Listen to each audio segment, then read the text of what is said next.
Right now, millions of Americans, many of you, are stuck at home, adhering to social distancing, forced into a new and unfamiliar reality. Our next guest knows a thing or two about living in tight quarters for over extended periods of time. In fact, he spent nearly a year in a place few will ever live and work, in space, in the International Space Station. Joining me now, former NASA astronaut Scott Kelly.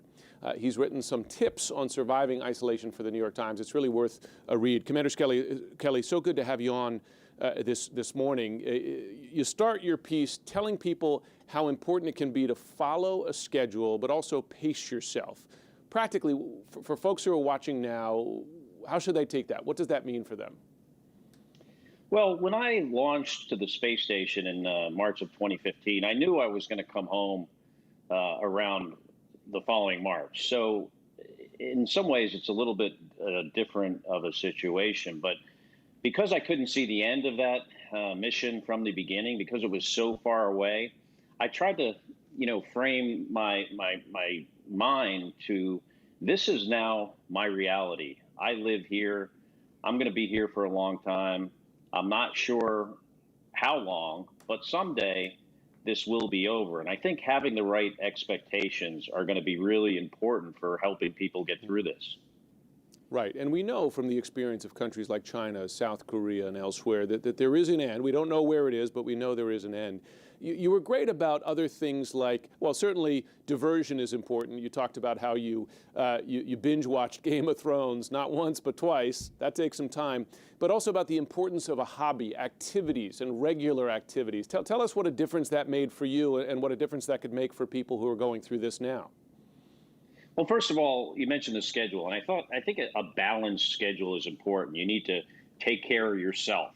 You need to do your work if you're able to do that. You need to take time to take care of your environment. When I was in space, the space station here, it will be your apartment, your home.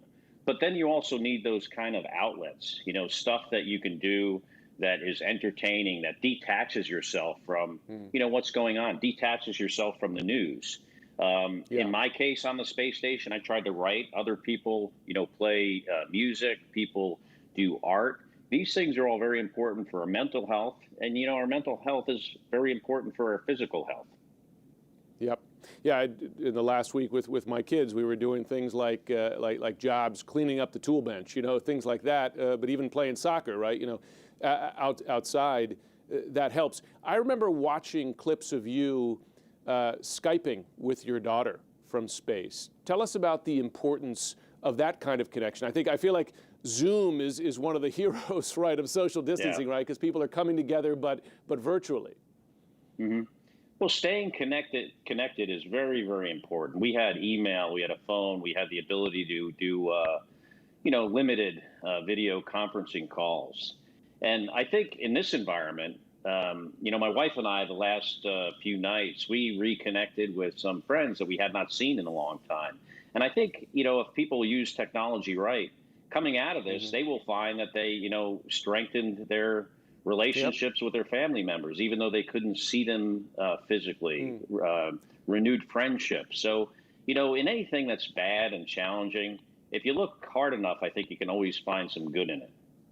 Yeah, I'll tell you, I've spoken to a lot of folks in the last couple of weeks that I hadn't checked in with in a long time, and I would recommend that. Final bit of advice you had in your column, listen to the experts, because I think people are deluged with information, some of it not true, right? Some of it misleading, some of it perhaps emphasizing the negative or the positive.